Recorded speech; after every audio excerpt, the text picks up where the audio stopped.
Okay, let's drop into the moment here and now. The ego does a funny thing with time. I'm talking about psychological time. It has this fictional thing called the past and an imaginary thing called the future, neither of which actually exists. Because if it does, where is it? One's in the memory, one's in the imagination. And the memory we know is not accurate. The way memory is encoded, it just picks out certain key points when you remember something. But so these things of our past is a fiction. No, events happen. Let's, clear about that. And then the future is an imagination. But here's the interesting thing, the other thing about it. Its idea of the moment in relation to the past and the future is you have an ever increasing past and an ever decreasing future. And this infinitesimally narrow sliver, it calls the moment. Hey, Dina. And the Hey, thing about the moment, according to the ego's definition, is it's so infinitesimally small, it doesn't count. It doesn't matter. It's like here, it's gone. So that keeps you focused in the past and the future. Then you keep bouncing back and forth, back and forth, back and forth. Because what the ego calls the moment is not what we call the present. The present is not in time.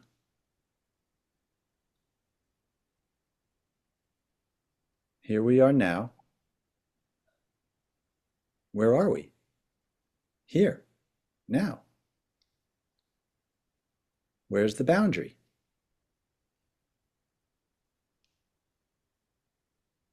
There is none.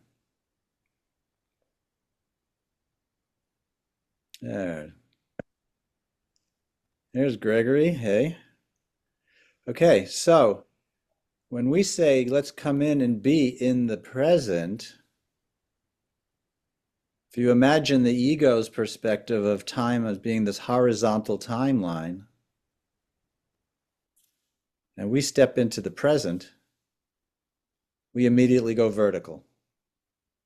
We're not on the horizontal timeline anymore.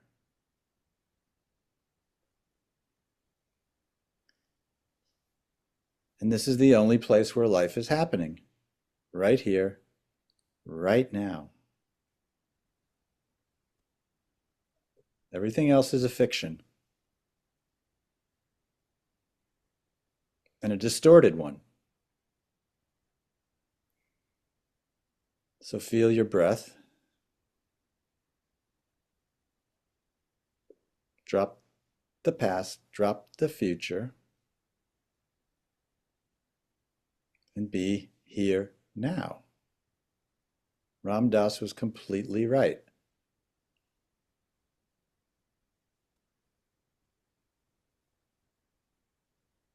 And this is the only place we ever need to be.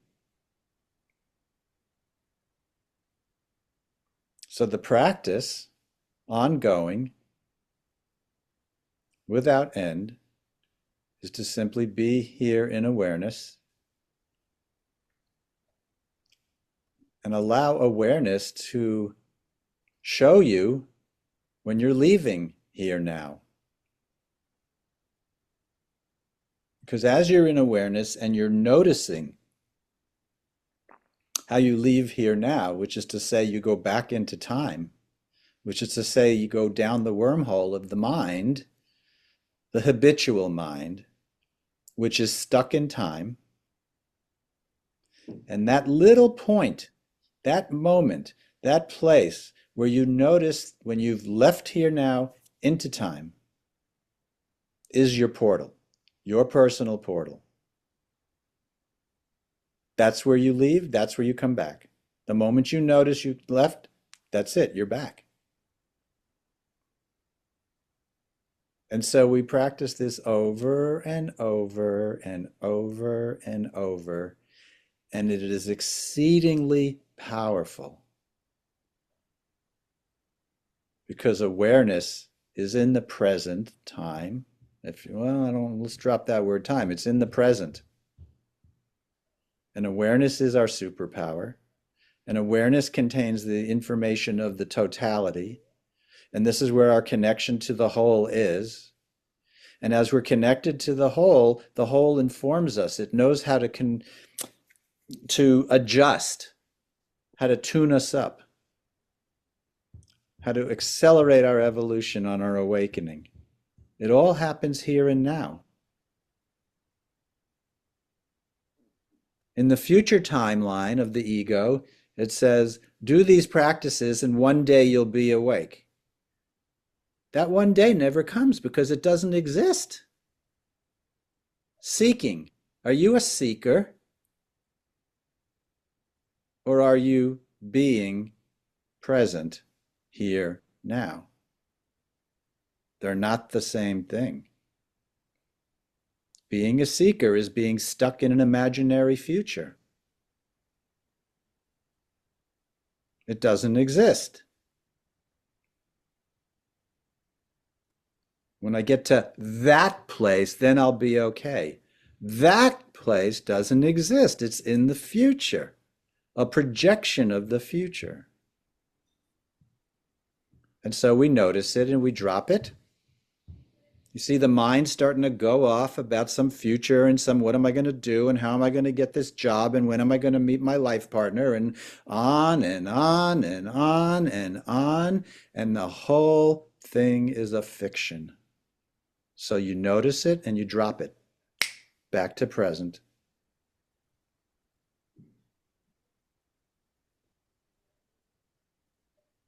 Or there's that insistent, I screwed up there in my life, I screwed up there in my life, how come I didn't do that right? If I was only different than it was, that whole thing is a hallucination. And when you notice it, you drop it and back to presence.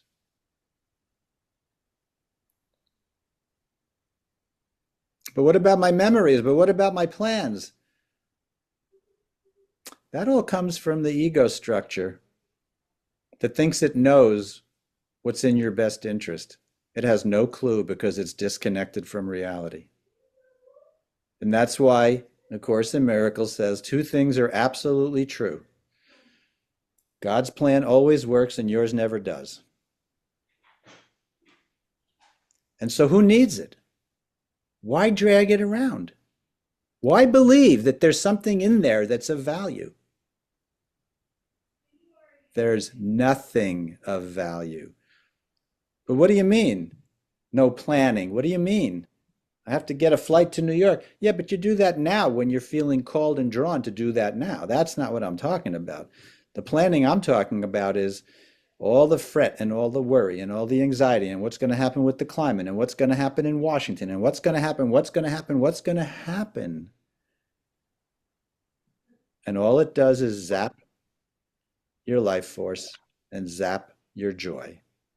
And your joy is your life force in expression. And it's an infinite fountain. And it only exists here now. That's it.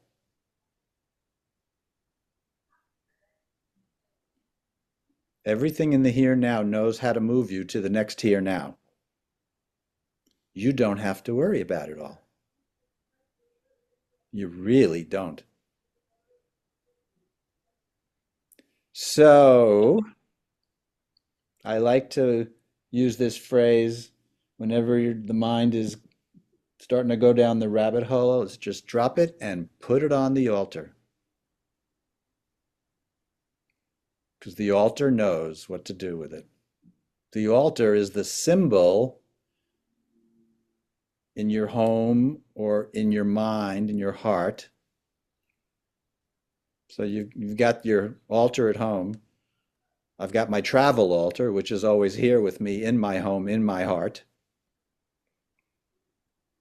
And when something comes up, I just put it on the altar,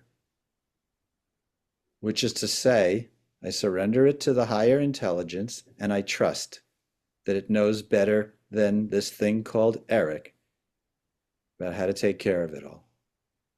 And if Eric needs to go do something about something, the now will move Eric into doing something. And that goes for Russell and Wendy and Dina and Lexi and David and Ray and Nancy and Melanie and Don and John and Elena and John and Kimberly.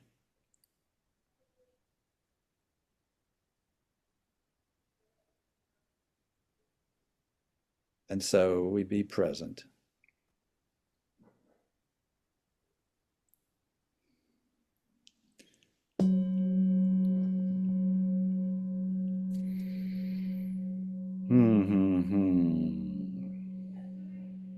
Question. Yeah. So I'm totally buying everything you're saying. The thing that comes up for me is sometimes I feel like I procrastinate and then I'm being a lazy shit and I'm not getting things done and I'm not making things happen that I could be taking care of because I have all the excuses. I'm too tired, I work too hard, I drive too much, all that shit. But my point is, how do we find the balance of, like, yes, we surrender it and we ask for guidance to be moved, but isn't there something about, God helps those who help themselves? Yeah, of course. So I so how could we not get like all spinning out about, oh, I'm not doing enough, and then beating ourselves up and taking a higher road and actually getting things done in a healthy way? That's part of this whole plan that you're discussing. How do Well, we? first of all, how well has beating yourself up been as as a motivator? Not good. Okay. So how useful is that as a strategy? Oh no, I don't think it's useful. It's been something I've by habit gone to Yeah. years of It's you a, know right. It's that the pattern. habitual mind. It's the judgmental mind. Yes, yes, yes, yes. It's what it really comes down to is a lack of self-acceptance, right? So if that's not a useful motivator, then what? Put it on the shelf, put it on the altar, and it's okay. Here are the things in my heart that I want to accomplish. Here's what I'm feeling called to do. There's something here that I think I need to do. Show me the way. And that sounds, to certain people that'll sound pansy-antsy Pollyannish. But if I use my life as an example, I could spend the next 5 years telling you story after story after story after story of amazing things that come together when I ask to be shown the way and like move me. So start to notice between I need to do something, that feeling. There's a very specific sense about that. And I'm feeling called to do something. Okay. And here's the signal. One's going to have anxiety associated with it, and the other one's going to have a sense of peace. To make it a little bit more generalized and useful, one is the true direction will always have a sense of peace associated with it, and the other direction will have something else. The opposite of peace, anxiety, Well, fear. anything anything other than peace, because it can be disguised as anxiety, it could be disguised as fear, it could be disguised as a manic drive, it could be disguised as hyper ambition. It comes in all sorts of forms, and you just have to work with it and pay attention to yourself and the signals. And the starting place, I would suggest, is okay, source, show me exactly how to do this. What's my signals? What's my barometer? What tells me what's true? Now, I'll give you a hint around that. Truth is not about facts. That's the way the world tries to do. You debate truth. This is a truth. This is a false. That's not what I'm talking about. Truth has a structure to it, and truth has a resonance to it. And here's the truth.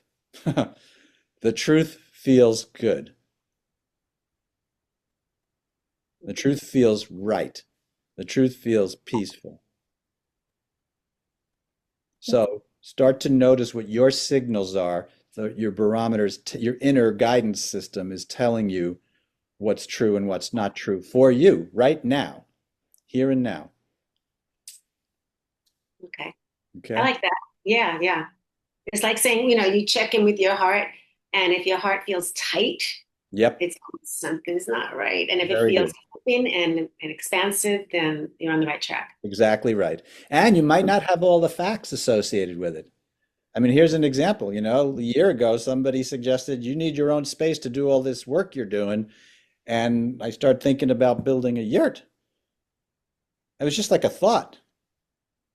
And then, long story short, I like take one step in that direction and then it expands and another, and like 10 steps show up and then it expands and then hundreds. And then like everything I need to build the thing shows up and the right contractors and the friends coming over to do this thing and all the right, I'm starting to get downloads of the right energy structures to build into the yurt to do the healing work. I mean, it has exploded in in so many dimensions I can't even begin to count them. So this is the thing though. If I said to source or the universe or whatever the guiding, the field is a good word I like to use because it ties the quantum and the universe together into one and consciousness together. If I said, well, I need to know the whole game plan before I'll take a risk, before I'll trust, before I'll do that, the universe will go, well, all right, we'll just wait another couple of lifetimes till he gets it. But you're not going to have all the facts.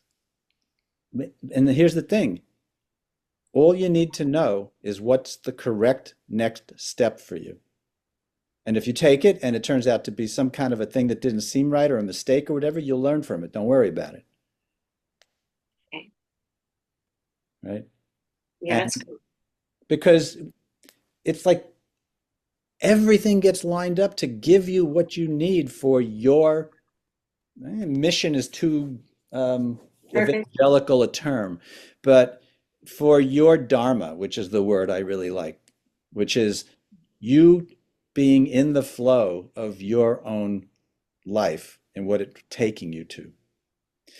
And so then you don't have to worry about what stream to be on. You are the flow of the stream. You don't have to worry about, and what most people try to do is they want to fight the stream. I don't like the way this stream's going. Well, good luck with that one. So all you have to do is not, it's like imagine being on, going down the Colorado. You just, the river. You just have to know how to navigate the stream. So that's where your skill set goes into. Navigating what your life is calling you into, where your heart is calling you into. And yes, it takes some risk.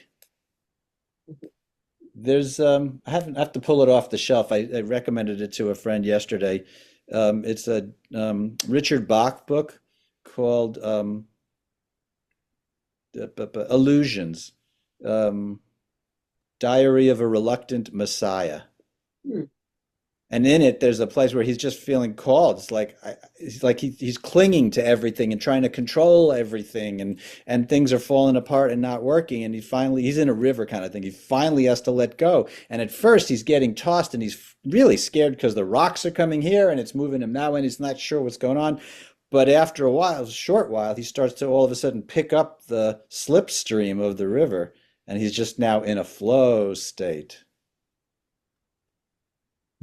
And that's the way things ultimately are designed for us when we can get out of the way and trust and step into our own flow. I love that. Thank you. And none of this is anything I plan to say tonight. And that's what I'm talking about. So I have a question for you, Eric. Yeah, John. When you so with your yurt and the ceremonies and everything you're planning to use it for, Hmm. was that your original thought, or did something happen along the way and then You you were, mean you mean why I was building it? yeah, did you start with the concept of you were going to build something to do this and then everything started falling in place piece by piece? Well, I knew that, yeah, the purpose of building this was to do the work, have a consecrated space specifically for that. Because I've been doing it down here for years now in the family room. But it's, but, and the, that suggestion came through a client who was sitting here after a medicine session. He goes, this is incredible work, but I got to tell you, you need your own space. Hmm. That's all he said. And then it's just one step. It was just one step. And I The hemmed first and step hawed. was knowing you needed the space. It's just like I just hemmed and hawed. I mean, it's like, what do you mean build this thing? I'm going to put all this money into the thing. I don't have that many clients. And then finally got past that crap. And then I said, well, if nothing else, I'll have a guest house. So that's how I sidestepped the ego. And then a friend who I've helped build their yurt, she all of a sudden pings me and says, "Hey, look, the yurt you want is on sale, 15% off in the next 3 days." Okay, I guess we're doing this. And now I tell you that since that, and the word has got out of what's going on, there's so many new retreats and programs that I'm feeling called to design, and the connections with people are coming together, and it's getting big where this thing is going. This is not so it's not just for doing these kind of things. This will be live in the yurt and Zoom at the same time. And then I'll be writing in that space. I'll be doing music production in that space, and doing medicine work in that space, et cetera, et cetera. But that's not why I came tonight for talk about. Um, and somewhere in August, you're all invited to come over. We're going to do consecration ceremony. A friend of mine's catering it. It's Oh, gonna wow. be great. Um, breaking free of the false self. Now, the whole thing I talked about in the beginning of the evening around working with time, your own inner time, was a good entry into the conversation because we're going to do tonight is there's a moderately short meditation we're going to do, and then we'll discuss and share, and then we're going to do it again because there are things about it to absorb that I want you to hear a second time, and then as we talk about it a bit, it's really going to open up the context for it all. But for starters, before we do that, what is the false self? What is the true self? Have you ever thought about it? Is this a new idea to you? The idea that, if you notice back in what I said on the invite, it's that who you think you are can suffer. Who you actually are can't. Well, what does that mean? I'll take it a step further. Who you think you are will die. Who you actually are was never born, therefore will never die. It's existence itself. So, what is this thing of the false self and the true self, and where does it come from, and what is it doing here, and who is it impersonating, and who am I?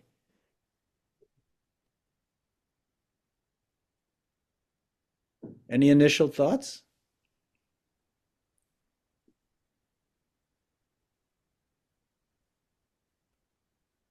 Well, who I am is the consciousness that continues on after the body.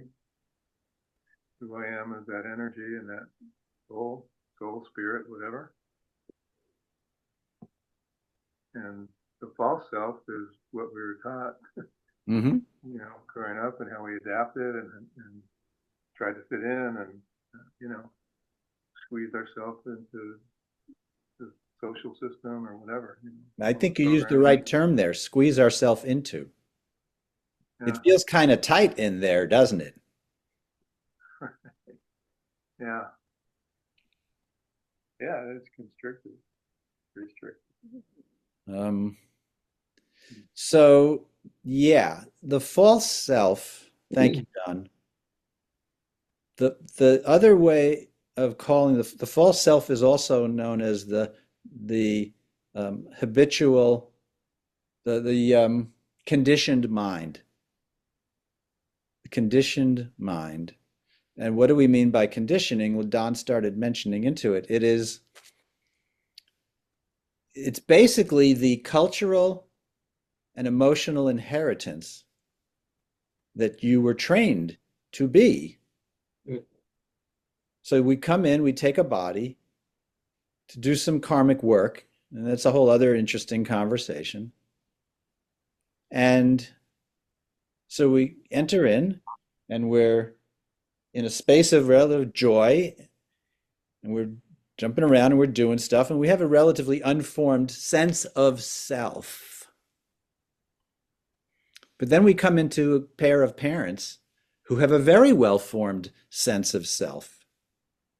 Well, where'd they get that from? Their parents. Where'd they get that from? Their parents. And where'd that all come from? You keep going back. It's conditioning over conditioning over conditioning. And then we grow up and we start to hang around and they go, dada, that's a dada, that's a mama. Okay, now we're starting to develop language, which is more conditioning,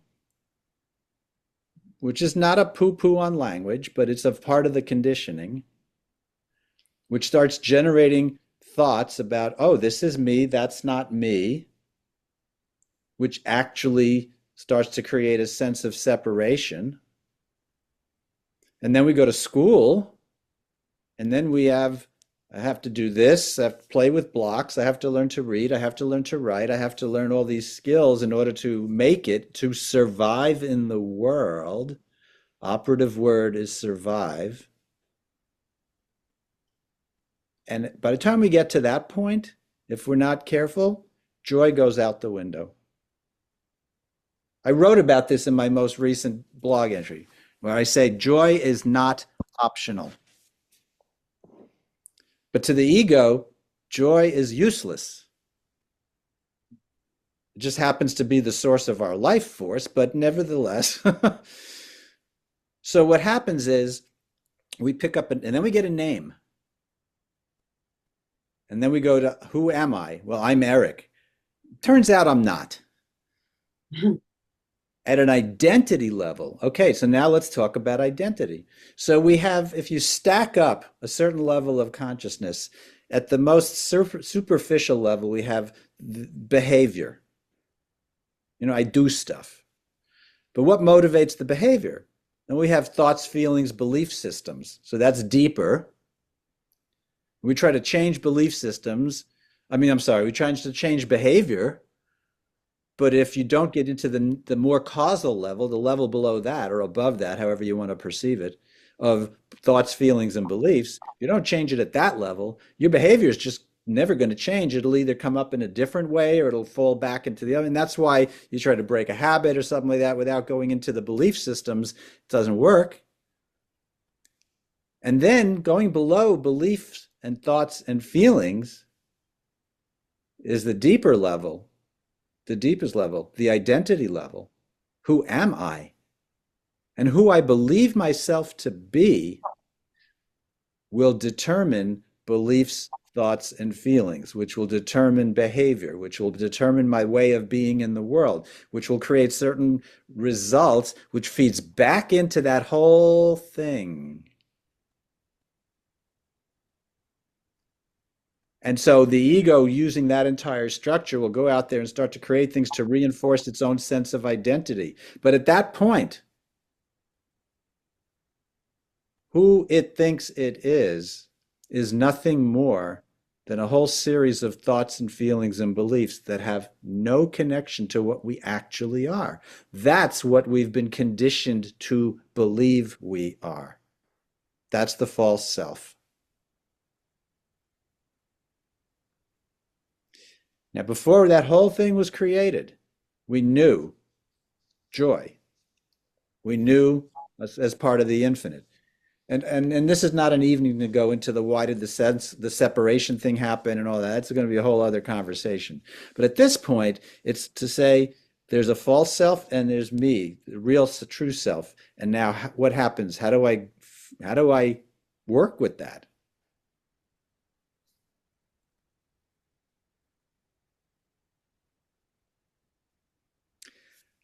So I think this is a good place to do the meditation first time, and then let it sink in, let it be with it, and then we'll come back and see what there's to discuss around that.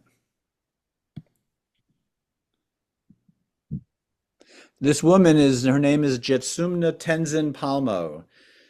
She's a Tibetan Buddhist monk, very clear in her mind. The clear mind, which we'll talk about another time perhaps, but here, let's run this.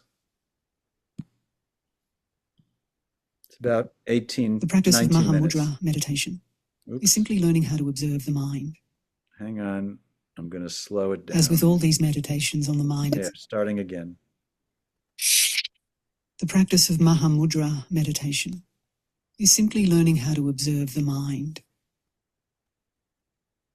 As with all these meditations on the mind itself, they are so excessively easy to talk about that people think it cannot be this simple. We always imagine that a practice must be extremely complex and difficult. Otherwise, how can it work? But in actual fact, the essential practice is very simple. Tilopa said to Naropa. Naropa said to Marpa. Marpa said to Milarepa. Milarepa said to Gampopa. And Gampopa said to everybody, just observe the mind without distraction.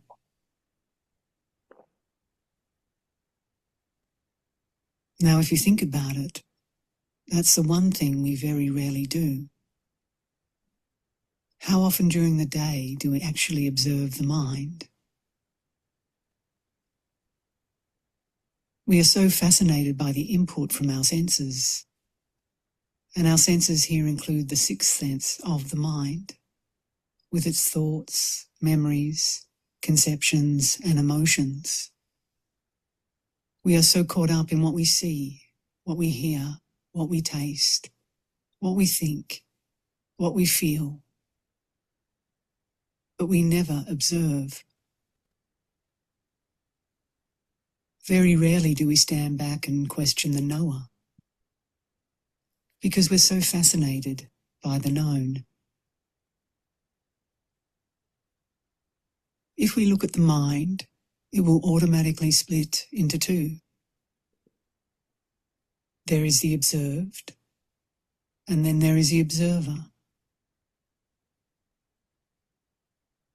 Now, normally we're so fascinated by the observed that we don't turn the spotlight around and look at who is observing. We're not even conscious of that. In the moment that we are conscious of being conscious, it's as if a light turned on in our minds.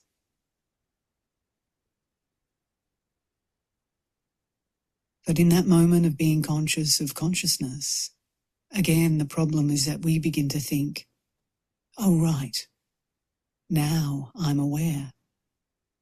Now I'm really aware. Now this is really awareness.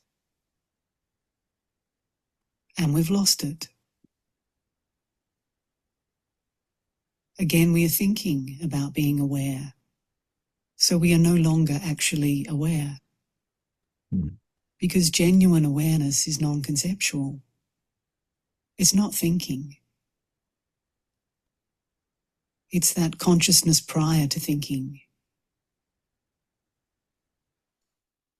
This is the essence of the practice.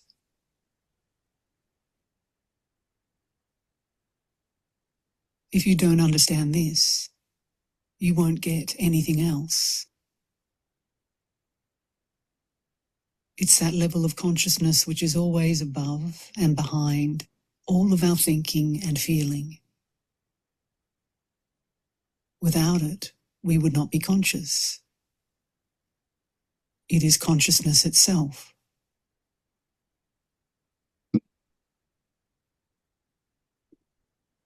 Normally, when we think, we are totally immersed in our thinking. When we have emotions, we are totally immersed in our emotions. This is me, right? When we have memories, when we have thoughts, we are totally immersed in our memories. These are my memories. This is who I am. This is what happened to me. This is what I think. This is how I feel.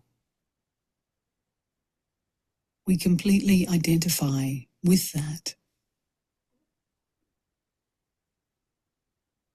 When we are angry, excited, or depressed, when we are elated, we are completely submerged in and identified with those thoughts and feelings.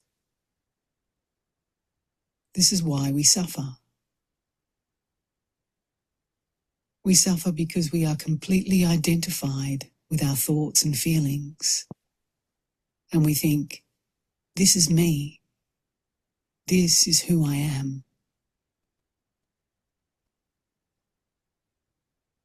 And because we are completely submerged in our emotions and our thoughts and our ideas, because we believe in them so much, they have become very solid, very opaque. And so if they're sad thoughts, sad memories, sad feelings, then we think, I'm a sad person. If they are happy thoughts, happy memories or feelings, then we think, I'm a happy person. So we go up and down like a bottle slapped around on the ocean. Sometimes we're up and sometimes we're down.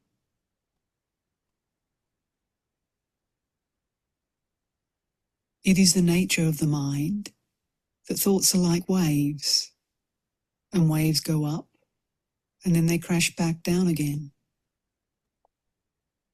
And then another lot come up and another lot go down.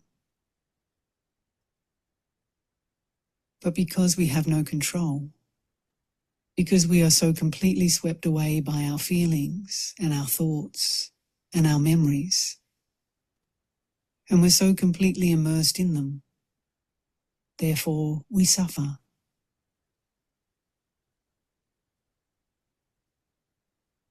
But it's not a matter of having no thoughts or feelings, no emotions or memories.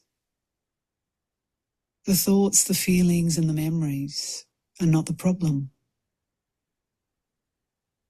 The problem is that we identify with them and we believe in them, and so we are controlled by them.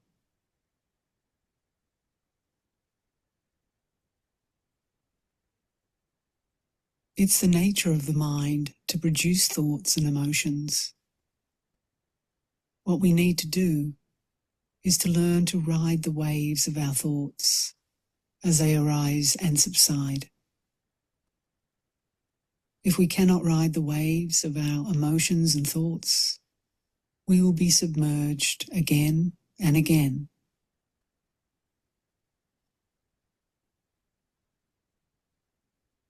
For this reason, we first have to practice on calm water.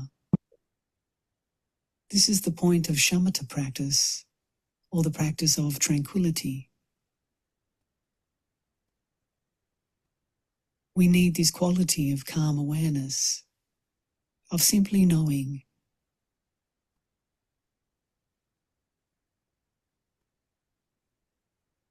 we are standing back and observing the thoughts and the emotions as just thoughts and emotions, instead of my thoughts or my emotions, just as mental states, which like waves, rise up, stay a little bit, and go down.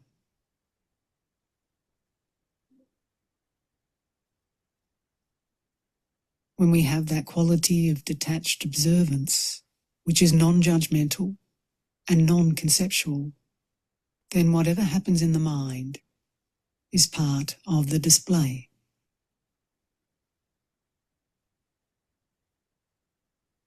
What we're trying to do is simply to know the thoughts as they run through,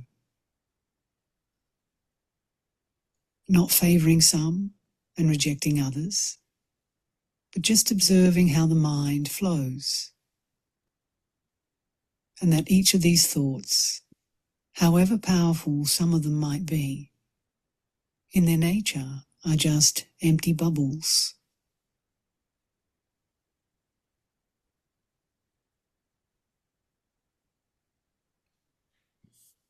While we're sitting in formal meditation, we shouldn't favour one thought over another. During the day, we can be careful to cultivate the positive thoughts and transform negative thoughts. But when we're just sitting in formal meditation, then we shouldn't favour one kind of thought over another.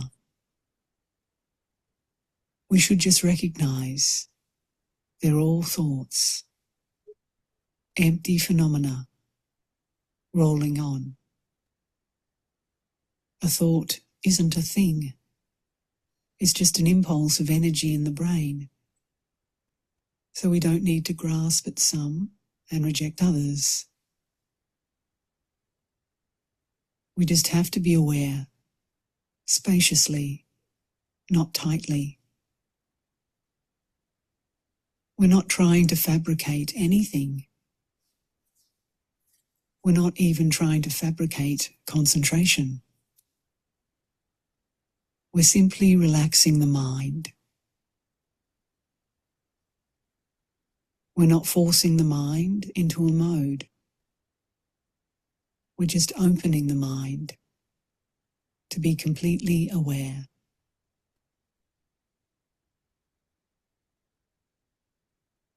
Whatever thoughts arise, simply recognize them. That's all we have to do as thoughts come up. We're not trying to stop thinking. Thoughts are not the problem. The problem is our lack of awareness.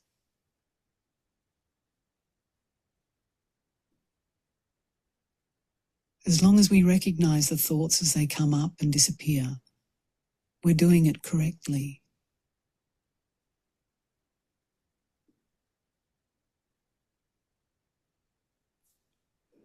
Dzogchen meditation, and also to a certain extent, Mahamudra meditation, normally depend on the prior recognition of the nature of the mind. This is one of the reasons why in those traditions the Lama is important for pointing out the nature of the mind. But even without that, because the nature of the mind is our nature, we can discover it for ourselves. We don't have to wait for someone to point it out. So we are first trying to get a direct recognition of the nature of the mind.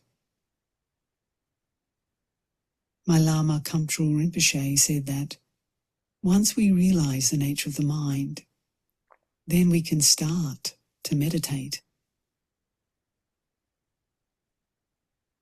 Because the whole point is that once we've recognized what we're looking for, then we can start to open up that glimpse and make it longer and longer.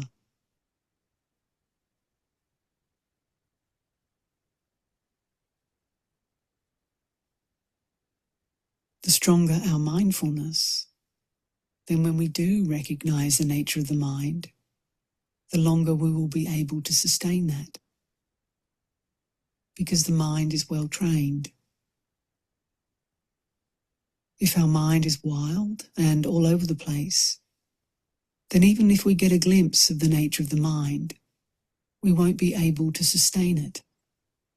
It will just be a glimpse.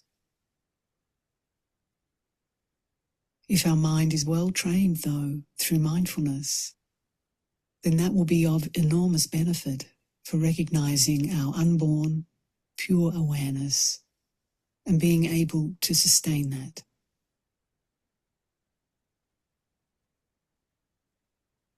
It is said that within the spacious, open mind, thunderclouds can arise, rainbows can arise, flowers can fall,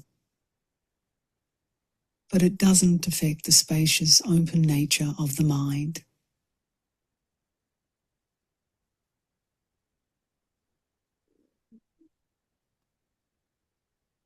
That's the point, that you don't go up and down. It's not a big drama.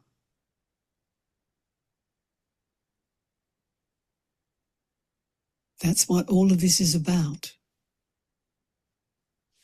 It's about coming back to our fundamental naked consciousness, which is nirvana.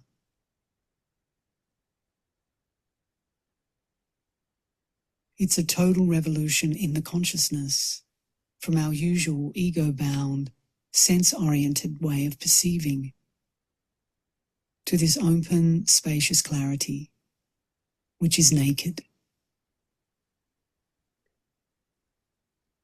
It's naked because we're not colouring it with anything. We're seeing how things really are and not how it's presented through our distorted lens of our egocentric consciousness. It's a whole other way of seeing, and we don't have anything in conceptual language to explain that. Because conceptual language can only explain things from a conceptual point of view. So therefore the Buddha didn't talk about it much. He said, when you get there, you'll know it. Until then, anything we say distorts it. Whatever name we give to the ultimate reality is just a name. It's not what it is. And immediately our conceptual mind tries to grasp it and make a picture. But it's not that. It's something beyond what our conceptual mind can grasp.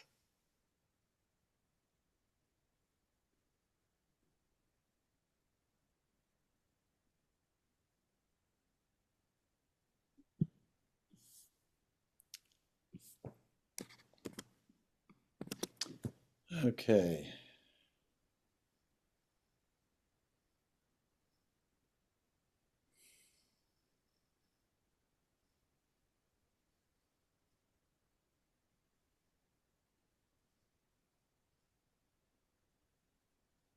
I love her voice. Put me in a trance. That that's not the woman who created the work, it's the woman who spoke what the other woman created. I've played some of her stuff before. That is Jayasara Samanyeri, who's a Buddhist monk who lives in Australia. Um, what stood out for you from this last round? She sounds a little bit like Eckhart Tolle, You mean in terms of what they're talking about? and her voice pattern, speech Yeah. patterns. Yeah, well, I mean, the truth comes through a lot of different mouths, and it ought to be relatively the same thing. He resonated very clear to me of what she was getting across, the here and now, the present moment, and all that. I'll be listening to the replay every morning. Well, I'll include the link to that in the notes. Thank you. The anyone else? I just noticed when she was talking about when you're meditating, just notice their thoughts, right? Just let them, there's a thought. But during the day, it's like you can be more proactive in terms of what you're thinking. Mm-hmm. Like discriminate more. But when you're meditating, it's just, they're just thoughts, whatever they are. Yeah. Kind of noticed that. Yeah. Really the purpose of meditation, I could just say from my own experience after. And as a cognitive therapist, Yeah. Go ahead. kind of reinforced, like, yeah, okay, it is important to monitor your thinking and notice where your attention's going. You're thinking. But Right. meditating is different. They're all just thoughts. They're all just thoughts. And here's the important thing. Not a single thought matters. Not a single thought matters. Not a single thought means anything in truth. They're empty. It's empty phenomena of the mind generating thought after thought after thought. But what happens is this is how we react to it. it's how we react to it, and we react to it for two reasons. One, the thoughts that start to generate, well, this thought means this, and then we start to react to the meaning, what we think it means. This means that, and all of a sudden my future's all screwed up. I mean, you can see the chain. And this whole thing comes down to, and this is a really, really, really key thing in terms of cutting yourself free from the false self. It is our identification with thought, being the thinker, that is the source of the suffering. And she said, these are my thoughts, right? She emphasized that. These are my feelings, right?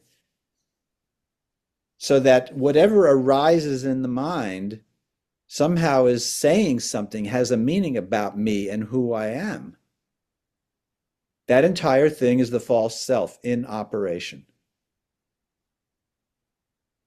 And when you start to, and the purpose of meditation is to go neutral. When you go neutral, you just watch the thoughts come and go. That's the way we gradually start to disidentify, break free of the hypnosis of thinking we are our thoughts. Thinking we are, I'm not even going to use the word our, thinking we are the thoughts. My thoughts, my feelings, my body even is the ego mind mistakenly taking itself for what it is not. So, Eric, you just froze for maybe 10 seconds there, if you want to recover that. Yeah. The ego saying, these are my thoughts, my feelings, my beliefs, my body. And whenever and that's called identifying with these. Generally speaking, these are objects of consciousness. When you identify with it, it's a false identification because we're not any of those things. I'll come back and circle back to that. But what it's doing in that moment is the ego mind is taking itself for what it is not. Now, this may get a little into the metaphysical side of things, but I think it's important. What we are is existence itself, consciousness itself. When did it begin? It never began. When did it end? It never ends. We are, as she pointed out here, we are the space in which the thoughts arise and fall away. If something arises and falls away, and you're still here, can that something be you? Honestly. Let me say that again. If something arises and falls away, and you're still here, can that something be you?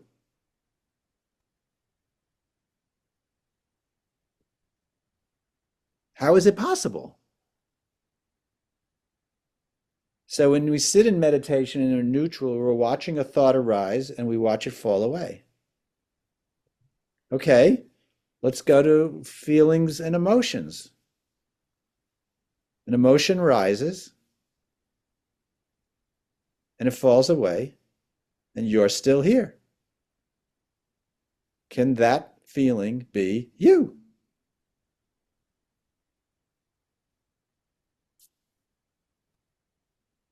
Not a chance. Here's the big one of the big ones. There's not a cell in your body that's present right now that was present the day you were born. And so cells come and cells fall away, and you're still here. Can you be the body? Now, I know that's a stretch, so we're not going to go to resolve that one tonight. That, but I'll give you a hint. The answer is no. So what is it? What is it that has been consistent through your experience? We're not talking about concepts. She talked about conceptual. That's what the mind does. It creates concepts and then tries to fit things into the concepts, and that's why it feels tight inside the ego mind. But I'm not talking about a concept here. Think think about it. Listen to this, to what I'm asking here. There's been something of you that's been consistently present. Thanks, John. I know you got to go. Thank you. It's great seeing everybody. John. Bye. Bye-bye, John. Through your early days, through your 5, 6, 7, 8, I go every year, through your entry into school, through your entry into high school and college experiences. There's been something present that has been just here, watching it all come and go. And it's never changed across your entire incarnation. And that's a feeling, that's a sense of you, in you. What was that? Oh, I heard somebody say something. I would say Go ahead, your Kim. soul. Well, we could give it a term, we can give it a name, but I don't want to do that because that starts to put it into a conceptual box. I want to bring us back directly into your experience right now. That which is the spaciousness in which thoughts, feelings, beliefs, ideas, sensations come and go. The awareness of it all. If you pay attention to your experience, you start to notice that is always present. And it comes through being present. What, Dina? The seer, like the observer. The observer, yep, that's part of it. And if you keep going past that and start to you be with it so that the concept of the observer falls away, right? Once we give it a name, then the mind draws a box around it and then starts to create stories around the box. And now you start to lose. Whereas when she said in the meditation, she says, okay, well, you're in this space and you go, okay, now I'm aware. Oh, now I'm really aware. Oh, this is really awareness. By that point, your mind drew a box around the idea, created a concept of awareness, and you lost the experience. Pure consciousness that flows through all of us, right? Yeah, and so now if you throw away the word and throw away the definition and throw away the presumed meaning and step into just be in the silence of the experience right now. The truth is, it cannot be described. It cannot be defined. Now, here's the interesting thing. Hmm.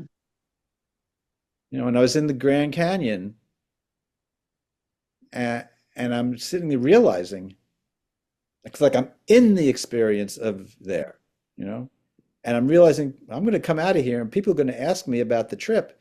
And there's not a single thing I can say about that trip to give them the truth of the experience of the trip.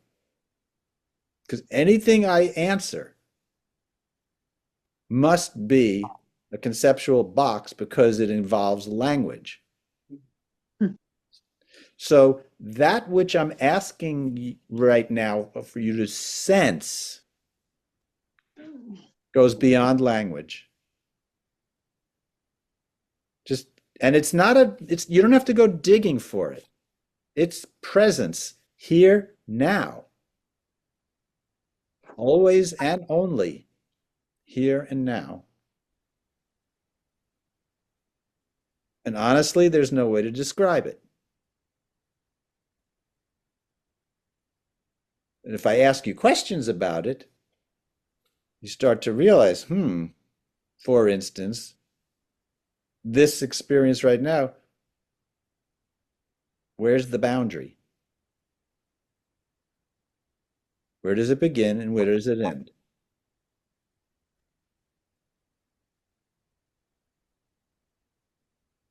It doesn't. It doesn't. Right. It's just pure experience we're talking about now. The spaciousness inside you when you're here and you're just being with your being present, and a thought comes and a thought goes.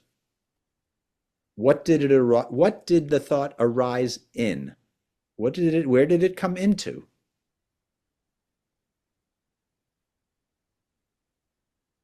Well, the mind. Well, now we put a label on it. But if we're going to use a label, because we have to sometimes, you know, until we've perfected complete telepathic communication, we're going to throw words around. So I'm asking, what is it of this experience that we've already decided or clearly recognized has no beginning and an end, no boundary, no box? It's an infinite, it's an infinite space. The thought arises into this infinite space, and then it falls away. Well, how did you know that when you're watching, when you're paying attention? What is it of your experience that allowed you to notice this? Before you answer, you don't have to answer. Feel into, just be with that. You know this. This is you.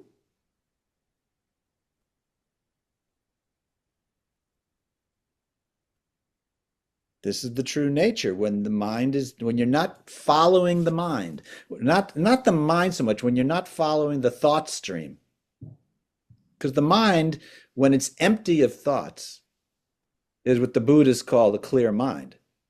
And that is that infinite space that we're talking about here. So the mind in and of itself is not the issue. It's this rising and falling phenomenon of thoughts. But that's not even the issue.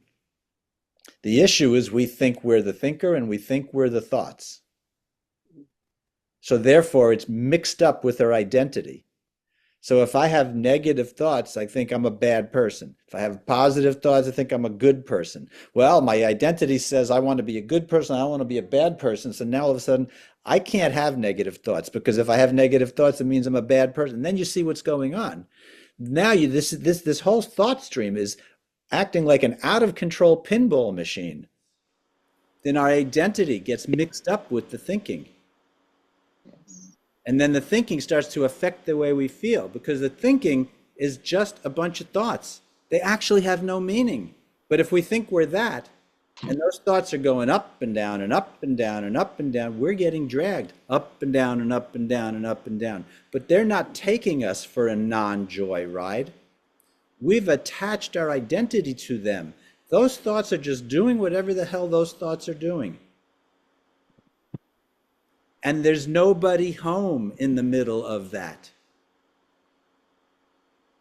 Nobody's home. It's just phenomenon, triggering other phenomenon. And even thoughts of history is just more thoughts of history. And even the idea that I'm the thinker is just another thought.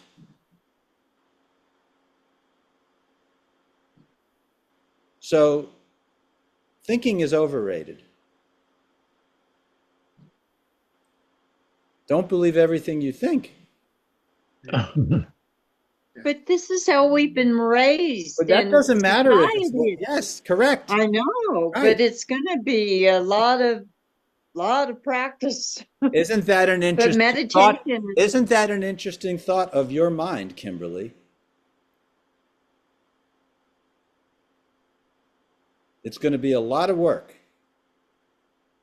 That's just a thought. It actually doesn't have a meaning in reality. Going to be, meaning in the future.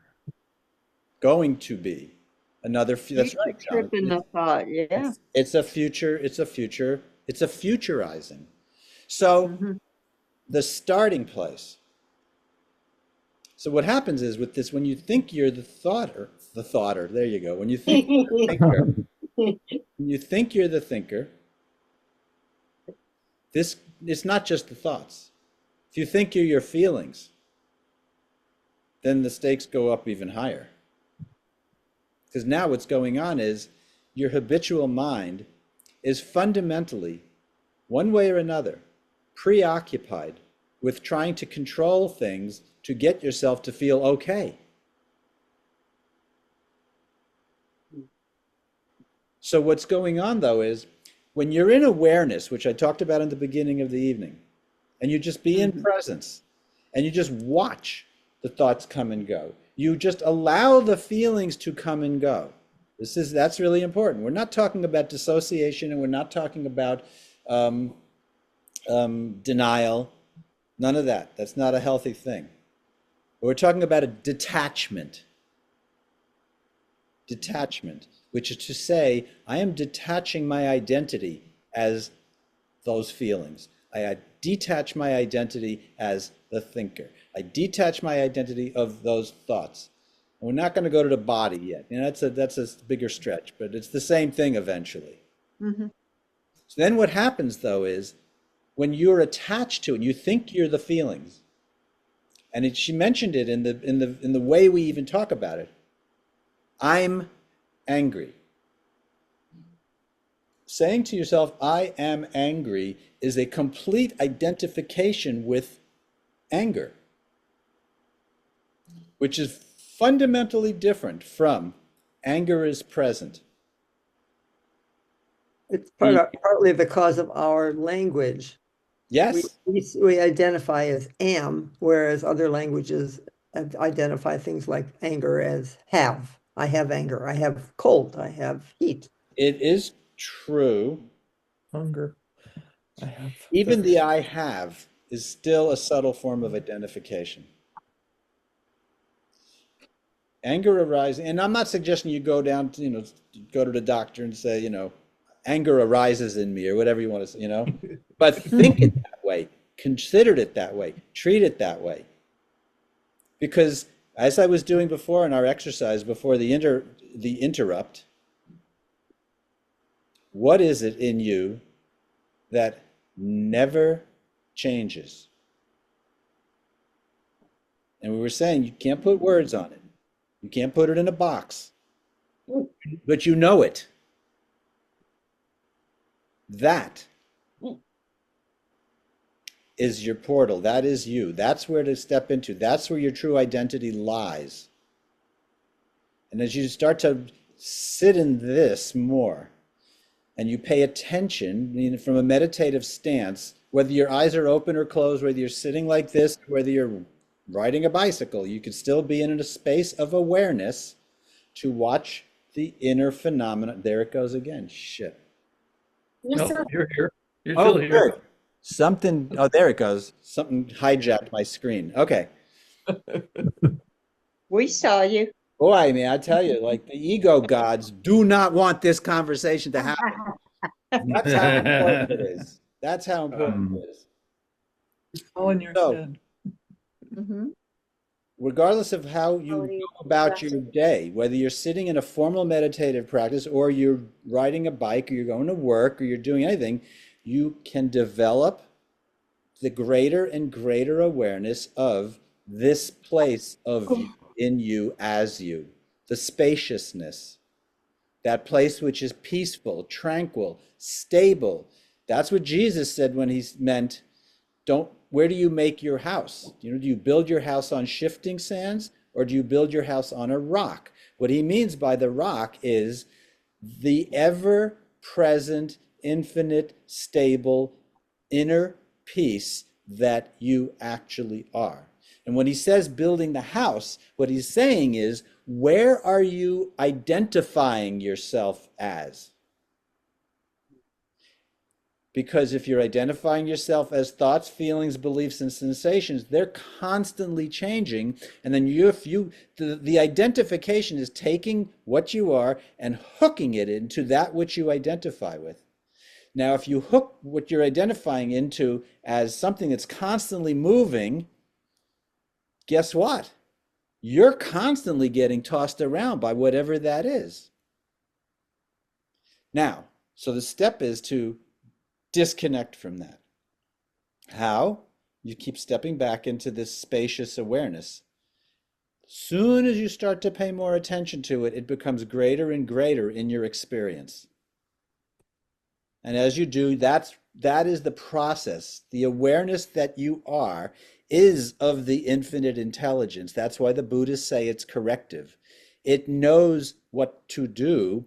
It is a resonance. If we want to go to physics, it's a sympathetic resonance with a harmonic coherence that is so powerful that it will correct, literally, change the other waveforms in you that are distortions.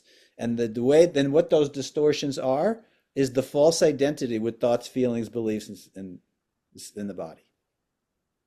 And so it's a process, it's a gradual process. It's not one that happens in the future. It's only happening now. And so you're experiencing the whatever is now. And if whatever is now is the current place in your process where you're still getting tossed around with that false identification, but you keep being present and bring yourself back and keep being present and stay in awareness and watch and watch and watch with the understanding that I'm not any of these things that are coming through in the field here, gradually and pretty quickly as you start to put your emphasis on this, the disconnect from the false identity, the false self happens, and you experience a greater and greater stability and inner peace. And this is why I said the false self can suffer, because it's identified with all those objects that is not you. Mhm. But that which you truly are cannot suffer. Okay, can I? Yeah. So, and I believe this. I mean, it's not everybody believes this same, I don't want to give it a name, but source. Okay, we're all part of this one source, one divine source. Mm-hmm. So, isn't it that when we are being an observer and observing these things that are thoughts and feelings that we attach to it and say no, and you go back within and you go to that place of that connecting, tapping into Mm-hmm. divine source, Mm-hmm. that's where the power is. That's when things flow. That's when you let go and the other things don't have any power of you anymore. Correct. So, Correct. so that's what it's saying to me. Everything you're saying, that's how it's being internalized. Yes, and you're right on. You're right on point. So let's come and take a little example of something here. The source is got infinite resources. It knows how to bring to you exactly what you need for your life. And I mean like food, water, money, love, the whole thing.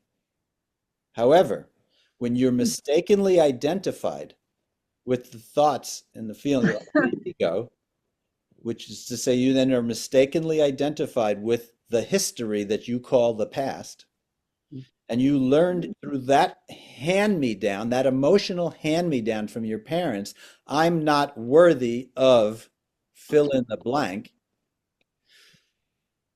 Your at an identity level, that identity says, I am not worthy, blocks the universe from giving you everything that is naturally yours. Hmm. Then you go into, oh, no, this is a bad belief. I got to take apart this belief. But then you're using thought to monkey around with thought. You can't do that. You just have to see it, hand it off, which is to say, let it go, step back into awareness, which just then you're no longer getting dragged around in that moment. The moment you see it and you go back to presence, you've unhooked your sense of self from this insane thing called habitual thinking. What? I didn't hear that. Habitual think. What? Habitual The thinking. Habitual All the thinking. crazy thought things. I got to do this. When am I going to do that? I got to get this. I better push on that. I'm not good enough. I'm procrastinating too much. It's insane. And then if you're identified with it, then your mistaken identity is fueling it. You're the source of the energy. Once you disconnect that entire thought stream starts to go away. It has no more emotional charge. And it gradually just... One person gave the analogy of like you have a fan, an electric fan, and it's spinning, going, and you pull the plug, it's still going to spin for a little bit, but it just gradually stops. That's the process. That pulling the plug is you stepping back into awareness and disconnecting from that as a mistaken identity. Because you are the source of the energy that's been fueling that.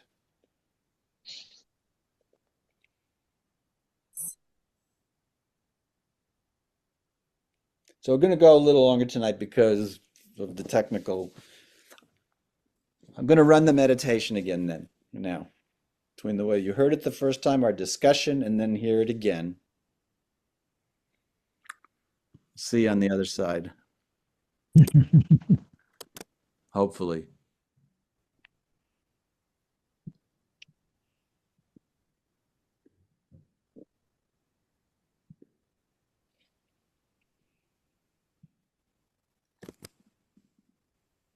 The practice of Mahamudra meditation is simply learning how to observe the mind. As with all these meditations on the mind itself, they are so excessively easy to talk about that people think it cannot be this simple. We always imagine that a practice must be extremely complex and difficult. Otherwise, how can it work? But in actual fact, the essential practice is very simple. Tilopa said to Naropa. Naropa said to Marpa. Marpa said to Milarepa. Milarepa said to Gampopa. And Gampopa said to everybody, just observe the mind without distraction.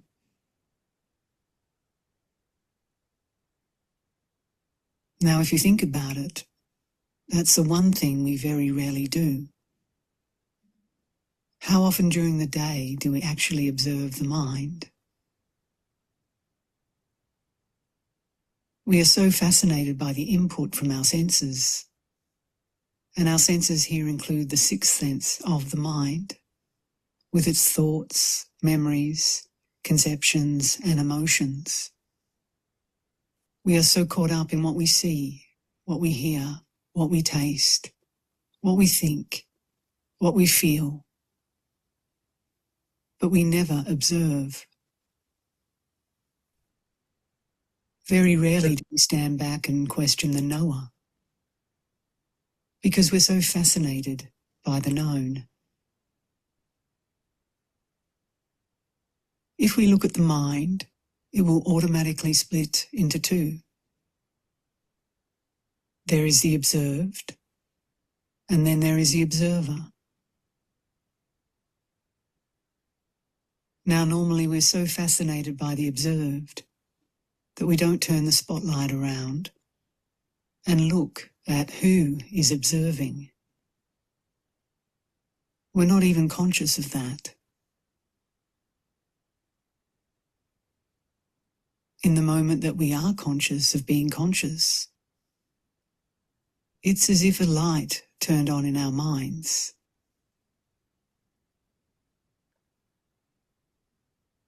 But in that moment of being conscious of consciousness, again, the problem is that we begin to think, oh, right, now I'm aware. Now I'm really aware. Now this is really awareness. And we've lost it. Again, we are thinking about being aware. So we are no longer actually aware. Because genuine awareness is non-conceptual. It's not thinking. It's that consciousness prior to thinking. This is the essence of the practice.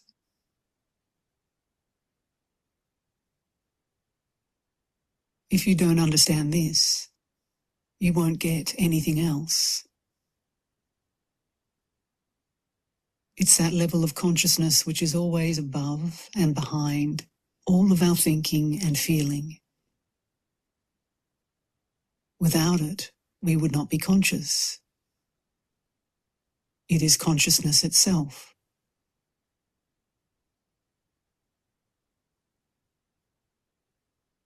Normally when we think, we are totally immersed in our thinking.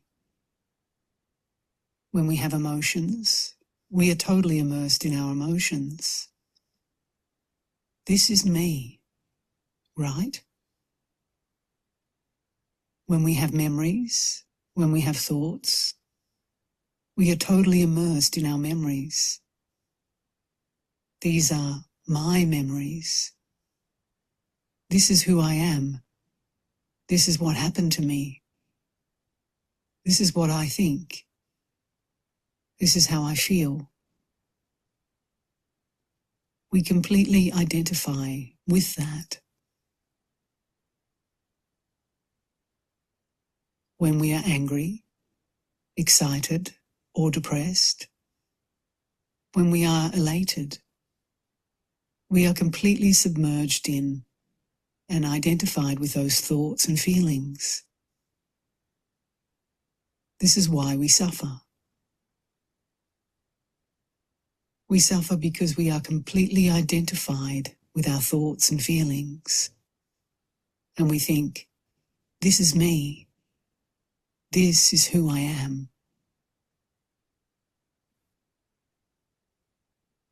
And because we are completely submerged in our emotions and our thoughts and our ideas, because we believe in them so much, they have become very solid, very opaque.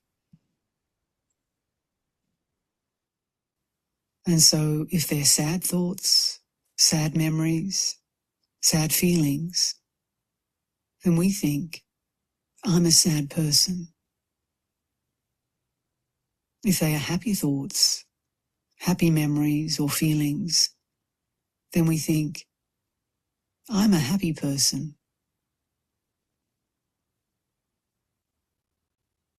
So we go up and down like a bottle slapped around on the ocean. Sometimes we're up and sometimes we're down.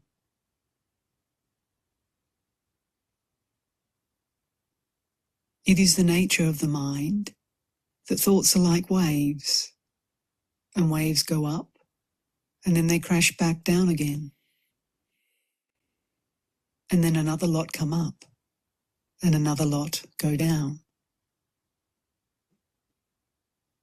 But because we have no control, because we are so completely swept away by our feelings and our thoughts and our memories, and we're so completely immersed in them, therefore we suffer.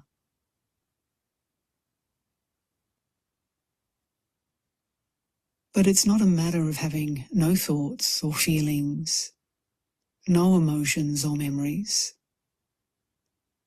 The thoughts, the feelings and the memories are not the problem.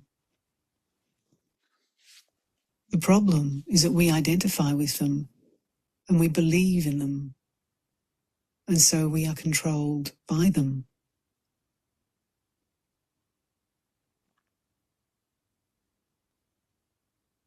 It's the nature of the mind to produce thoughts and emotions. What we need to do is to learn to ride the waves of our thoughts as they arise and subside. If we cannot ride the waves of our emotions and thoughts, we will be submerged again and again.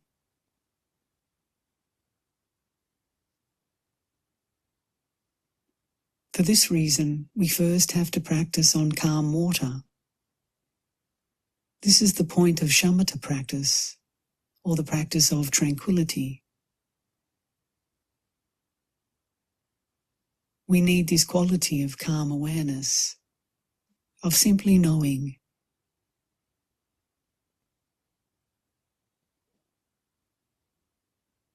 We are standing back and observing the thoughts and the emotions as just thoughts and emotions, instead of my thoughts or my emotions. Just as mental states, which like waves, rise up, stay a little bit, and go down.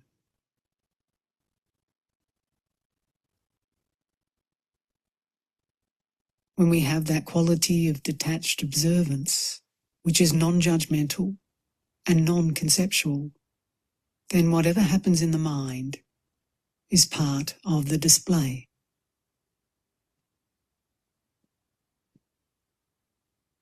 What we're trying to do is simply to know the thoughts as they run through, not favouring some and rejecting others, but just observing how the mind flows, and that each of these thoughts, however powerful some of them might be, in their nature are just empty bubbles.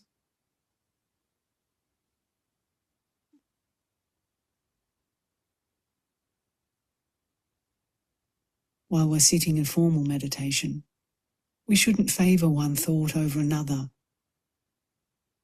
During the day, we can be careful to cultivate the positive thoughts and transform negative thoughts. But when we're just sitting in formal meditation, then we shouldn't favour one kind of thought over another. We should just recognise they're all thoughts, empty phenomena, rolling on. A thought isn't a thing. It's just an impulse of energy in the brain.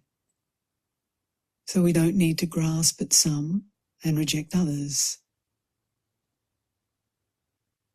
We just have to be aware, spaciously, not tightly.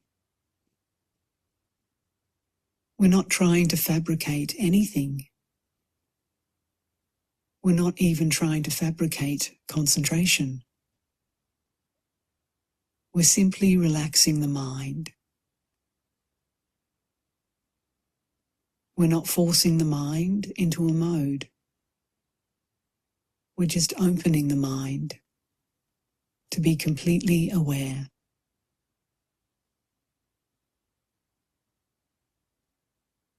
Whatever thoughts arise, Simply recognize them. That's all we have to do as thoughts come up. We're not trying to stop thinking. Thoughts are not the problem. The problem is our lack of awareness.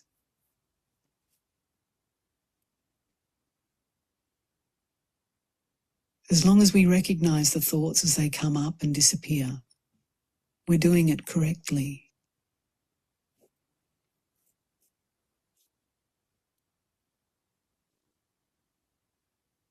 Dzogchen meditation, and also to a certain extent, Mahamudra meditation, normally depend on the prior recognition of the nature of the mind. This is one of the reasons why in those traditions, the Lama is important for pointing out the nature of the mind. But even without that, because the nature of the mind is our nature, we can discover it for ourselves. We don't have to wait for someone to point it out. So we are first trying to get a direct recognition of the nature of the mind. My Lama Kamtrul Rinpoche said that once we realize the nature of the mind, then we can start to meditate. Because the whole point is that once we've recognized what we're looking for, then we can start to open up that glimpse and make it longer and longer.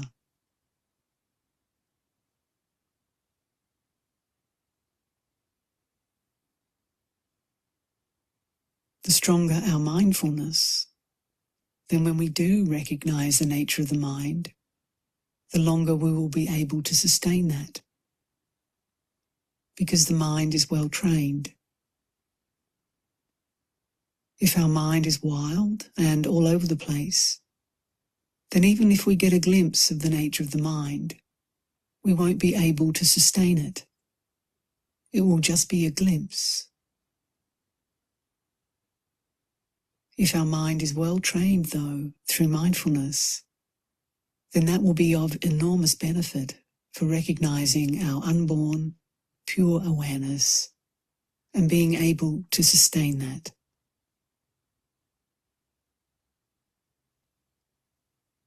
It is said that within the spacious, open mind, thunderclouds can arise, rainbows can arise, flowers can fall,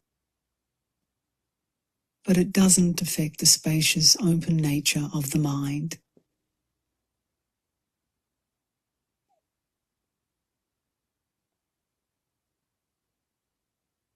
That's the point, that you don't go up and down. It's not a big drama.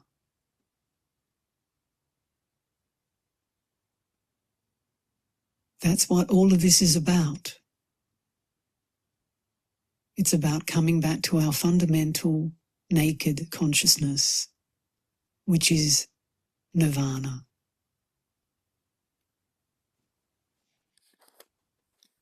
It's a total revolution in the consciousness from our usual ego-bound, sense-oriented way of perceiving to this open, spacious clarity, which is naked. It's naked because we're not colouring it with anything. We're seeing how things really are, and not how it's presented through our distorted lens of our egocentric consciousness. It's a whole other way of seeing, and we don't have anything in conceptual language to explain that. Because conceptual language can only explain things from a conceptual point of view. So therefore the Buddha didn't talk about it much. He said, when you get there, you'll know it. Until then, anything we say distorts it. Whatever name we give to the ultimate reality is just a name. It's not what it is. And immediately our conceptual mind tries to grasp it and make a picture. But it's not that. It's something beyond what our conceptual mind can grasp.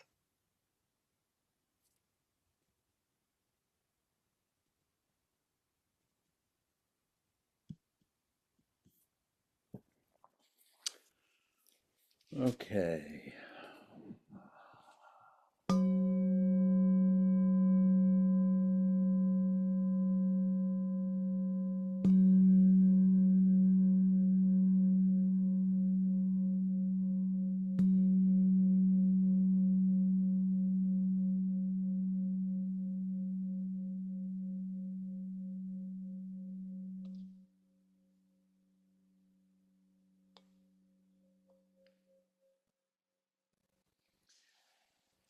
Wonderful.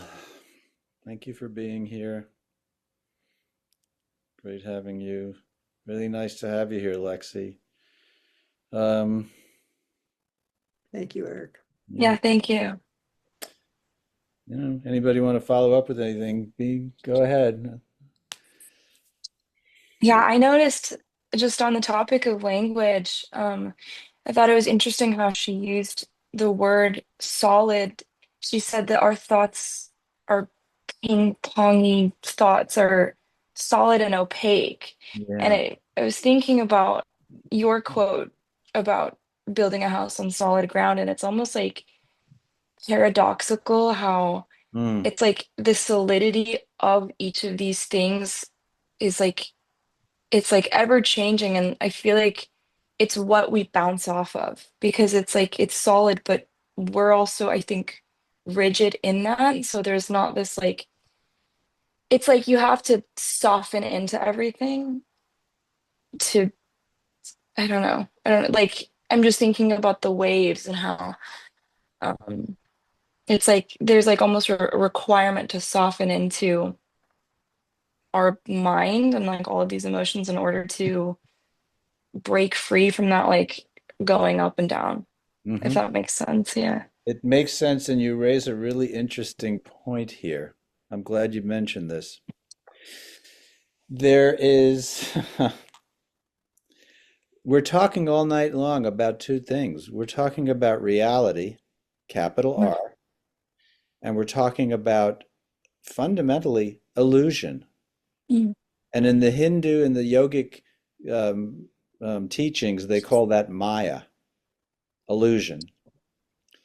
And now back to your question of solidity. Uh-huh. In reality, that solid, the rock that we hook our identity to is the true reality, is the true identity. And that is a true stability. Mm. But when you attach your identity to thoughts, feelings, beliefs, these objects, and you start to believe them to be real, they appear to be very solid, but that's an illusion. But here's the thing, that opacity that she talked about blocks or occludes your ability to see the true reality of that which you are in that stable place. So the mistaken identity creates, and the belief of it creates a reality, let's call it small r, which is a false reality that gets in the way of you perceiving the true reality. So as you soften and you run your practice of that, what you're essentially doing is you're saying, okay, let me hold this lightly and see where this takes me, which acts to dissolve that false opacity. And as it does, what it does is it happens two things simultaneously. The false dissolves and the clarity of the true shows up stronger and stronger. Mm. Now, as that goes on, let me give you a little bit of a preview that could be sometimes uncomfortable. That the false identity, as suffering bound as it has been, and as uncomfortable as it has been, is familiar, and therefore the ego holds on to it because it's familiar, and it is a false sense of security, but it's a security nonetheless. So as you go through your process and you start to detach from that, dissolve from that, and I meant watch my hands, you're going from the false gradually to seeing the true. Halfway through, or as you move into this middle zone, what used to be your sense of your ground for security starts to get shaky because it's like, hey, this is not so real as I thought. And the full clarity of the true reality has not fully come into clarity yet. And I take this like when you're watching a video and you're going from, or a movie, you're going from scene A to scene B, and there's a dissolve. If you freeze it halfway through, neither scene is clear for a moment. The old's not clear anymore. The new's not fully formed any yet, and you're right in the middle there. If that gets uncomfortable, don't worry about it. If that gets uncertain, don't worry about it. It's a process that's taking you there. That's good. Thank you. Yeah, thank you, Eric. That's interesting. It's good. Mm.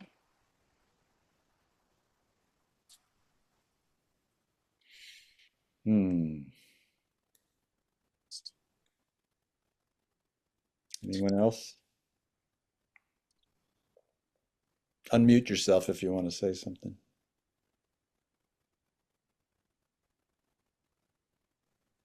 Yeah, her reading addressed the benefit of doing this in tranquility, Yes. to find that space in sitting. Practicing during those times. Yes. Yes, to find your way into that space of being able to notice that there's a thought happening and bringing it back, bringing your true self back. That remains my challenge, but I just got an insight from that the clarity offered there. That is, I have a strategy now, shall we Oh, say, good. to recognize more fully instead of ranting and raving. Right. Right. Or watching myself dissolve back into, holy shit, I just fell asleep, Yeah. Right. And then be kind to yourself when you recognized you fell asleep, because the moment you recognize you fell asleep, you're awake again. Right. So, right. And then if you could be kind to yourself, then you don't go back into the rabbit hole so easily anymore. Yeah. Good. That's really Yeah. good. Really good. Good. Okay.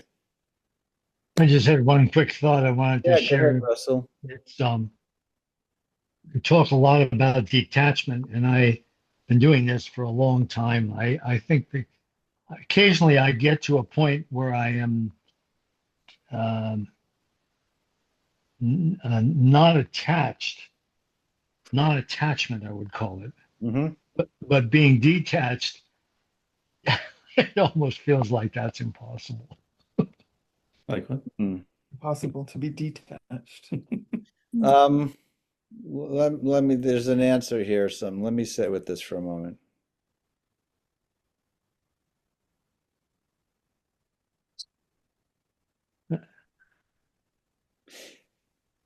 It's difficult to detach to the degree that you're still identified with feelings and thoughts and emotions.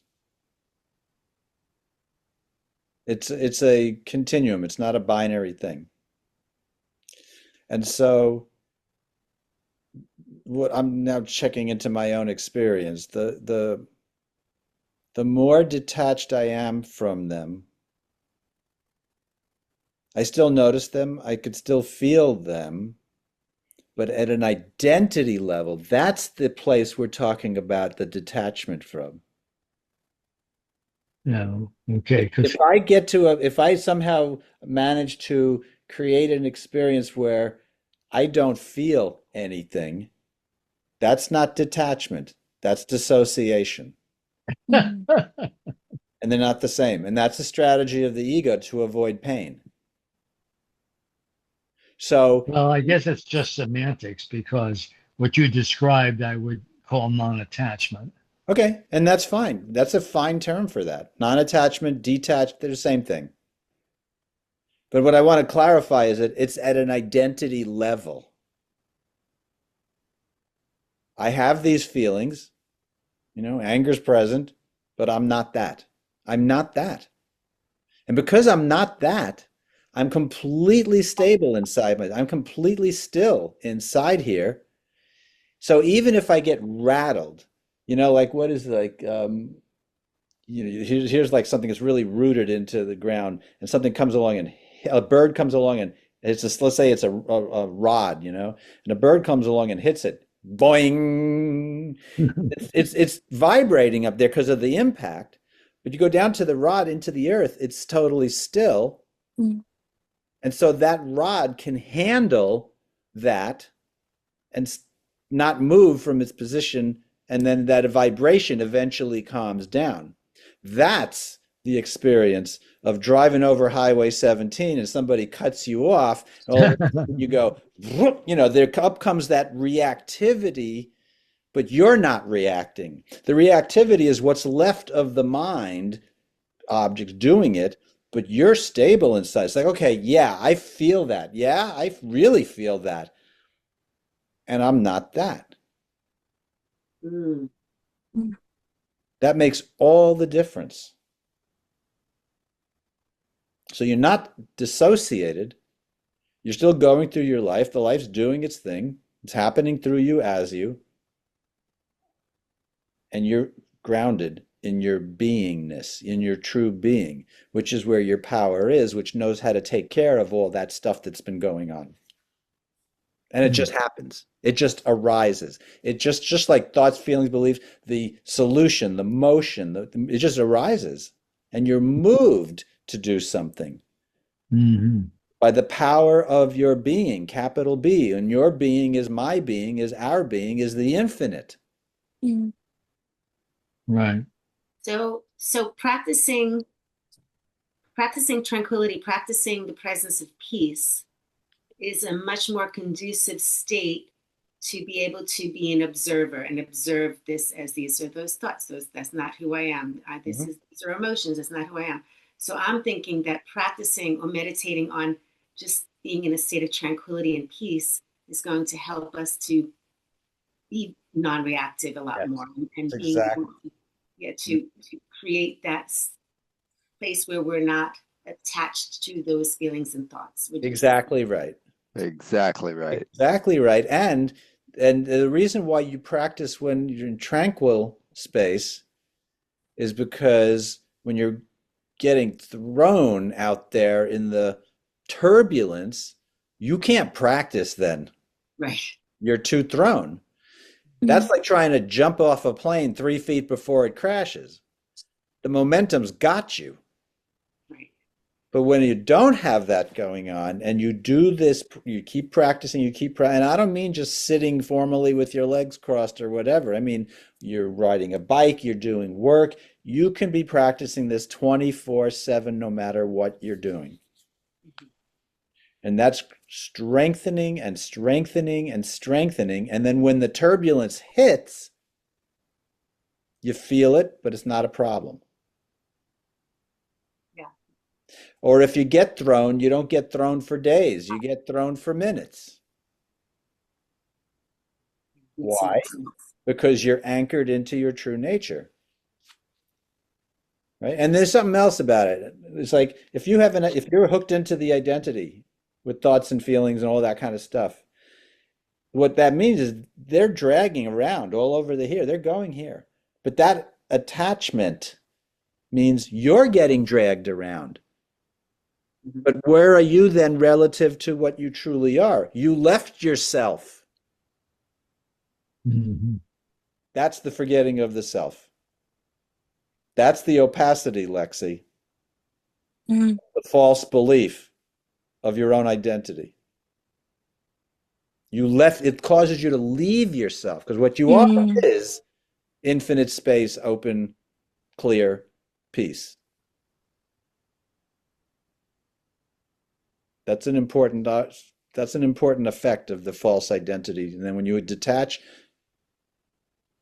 you're back home. And home feels great. Home feels really great. Home always feels great. Home feels safe. Right. So it's the only thing that takes you away from that is the false identity. It's a great talk. Good. Thank you. This is Yeah. Yeah. Good. shifted things in me. Thank you. Beautiful. Okay, lovely people. Thanks for being here. Thank you, Eric. Get Thank Really you, good, Eric. really good one, Eric. Thanks, Yeah, man. Yeah. thank you. Wonderful discussion. Hey, Wonderful. Eric. All right, Good much night. love. There. Good night. Good night, everyone.